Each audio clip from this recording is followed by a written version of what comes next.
Hey, welcome back to Woodstock Guitar Guy. And we're here today with not exactly a budget guitar, but a guitar that I picked up on a very good deal.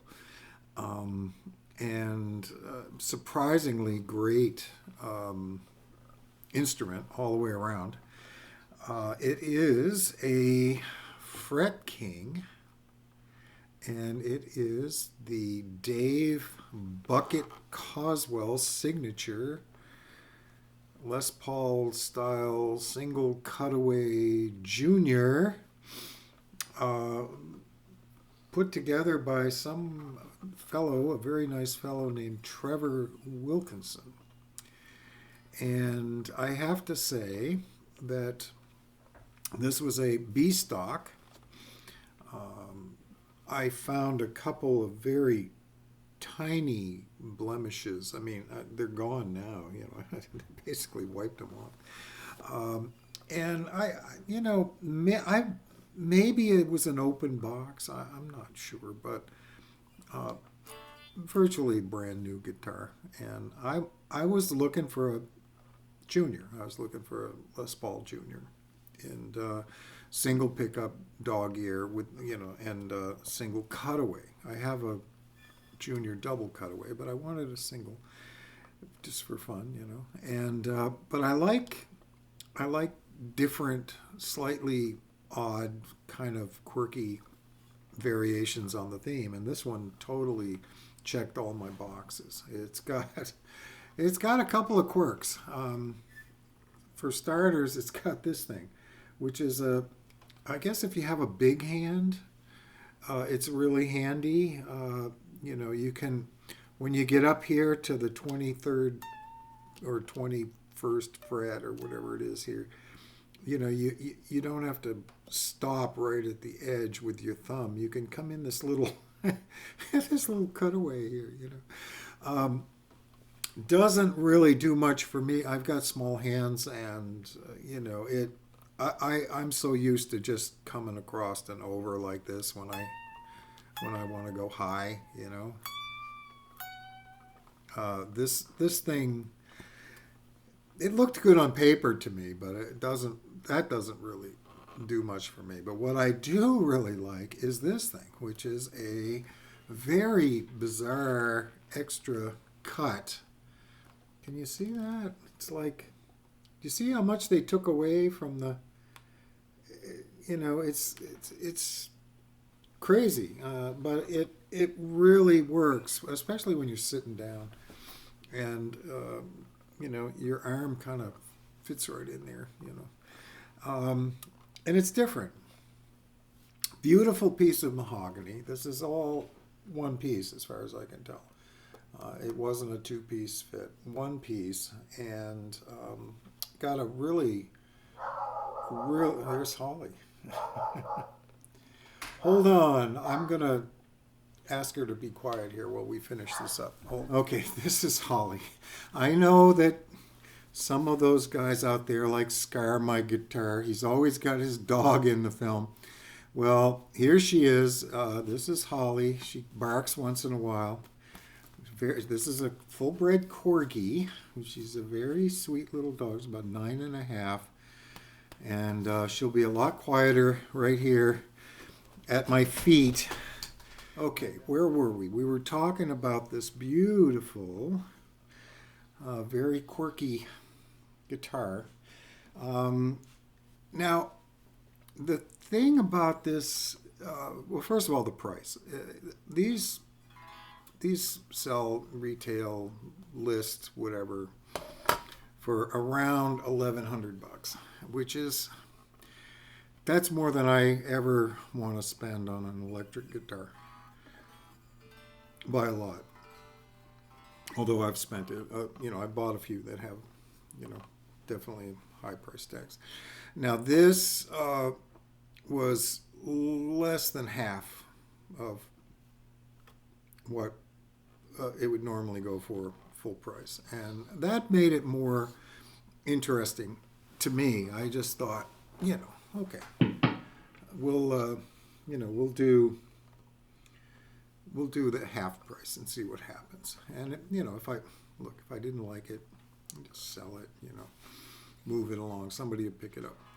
But it turns out it's a great guitar. For a couple of very interesting reasons. First of all, it plays just like a Gibson. Okay, the neck is a fantastic, absolute, total recreation of a Gibson Les Paul Jr. neck. Not too chunky, but just right, not too thin either, and with a 12 radius on it, which of course I like. And, it's got this, I don't know how he did it, but he's got this sustain thing going on. It plays unlike any other guitar I have here. And I have quite a few.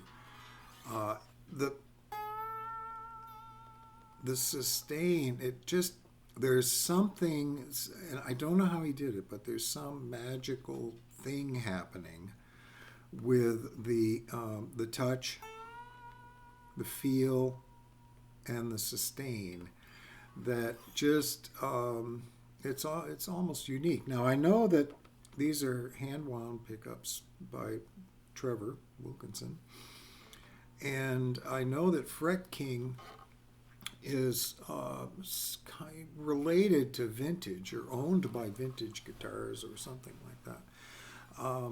So it's kind of like, a total step up from a cheap, copy. Believe me. I mean, this is a real guitar. I mean, there's no question. This is a fabulous, fabulous instrument, and I can't wait to play it out live.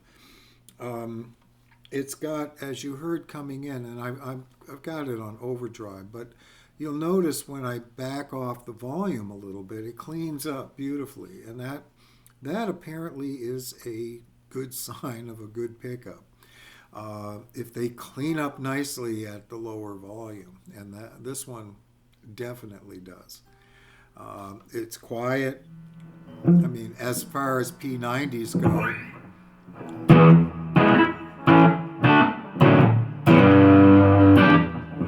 does, there's a little hum there, but not too bad. And you turn back the volume a little bit. Cleans up nice. What I like about the single pickup, which is why, Holly, the thing I like about the single pickup is that you're basically controlling the tone as if it were a second pickup. If you pull your treble like all the way up, it's pretty bright. If you back it off, it gets a little hair on it. And this is really why I wanted to keep working around, fooling around with the single pickup electric guitars. I'm trying to get a little bit more adept at fooling around with these tone controls to sort of get that second pickup action going, without a switch. And this one definitely does it. Now, it has a treble bleed also, which means as you back off the volume, you don't lose any of the high end. So that's the treble bleed circuit. We could have a whole talk about that on some other show. But the bottom line is that, everything about this guitar is great. I've got only one complaint, and that is that I really don't like this little jack input. I probably am going to replace this. I don't know.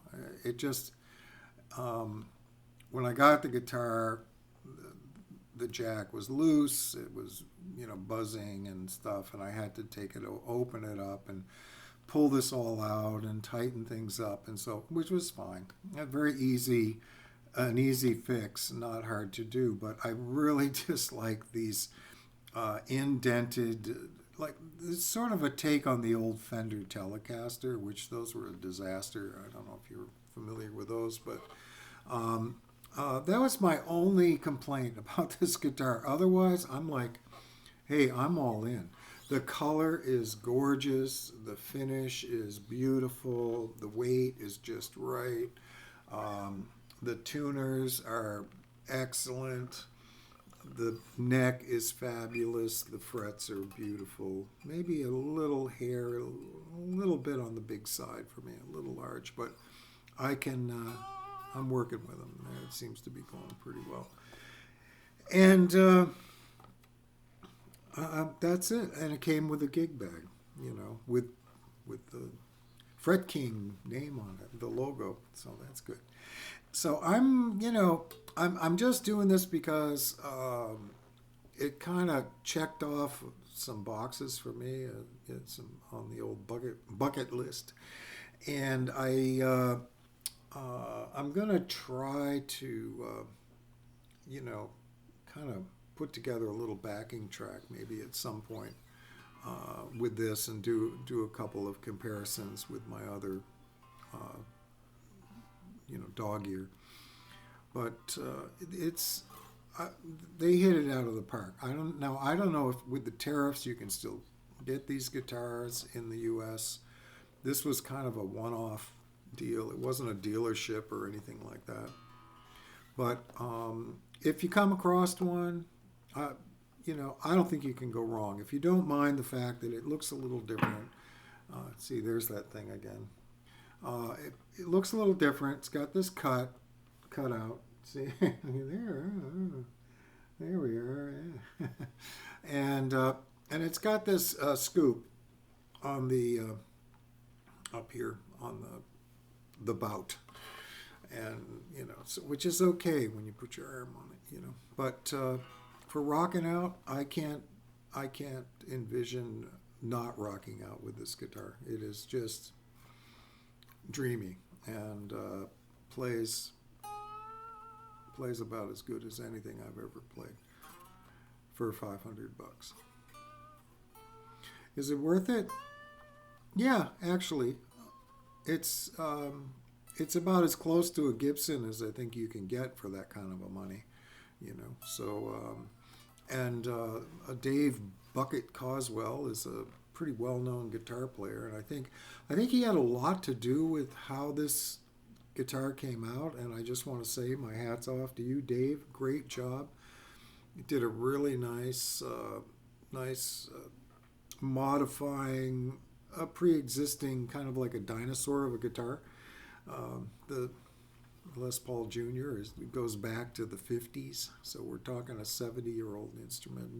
You managed to give it some upgrades and updating that was maybe needed. And Trevor Wilkinson, the pickup, maybe the best dog ear I've ever played through. So with that, I mean, what's not to like? We'll see you next week. I'm going to have hopefully here the beginning of a mod project, a very small mod project. We're going to take something I picked up very inexpensively, and we're going to swap out a few things on it, and I'll try to do it over a couple of episodes so you can kind of see the process, how it plays out if you want to start taking that on yourself. And maybe we'll have a little lesson in soldering. I've had some questions about soldering lately, so I've learned the hard way how to solder. Maybe I can share some of my tricks for that. So with that, thank you again for tuning in. And if you like what you're seeing, you can hit subscribe. Join, I think, is in there somewhere. Share it with your friends. Send me a comment. I do get to the comments. Sometimes it takes me a while, but I do get to them eventually. And for some reason, YouTube does not notify me when there's been a comment made on one of my videos. I haven't quite figured out how to do that. But I've got music on Spotify you can check out. And hey, we'll go out rocking here a little bit. I'm not really, at this point in juncture with this guitar, I'm not going to be playing any songs per se, but I just want to give you the sense of the tone options. They're really magical. There's some great tone in this guitar and great sustain. So with that, we'll see you later. Thanks for tuning in.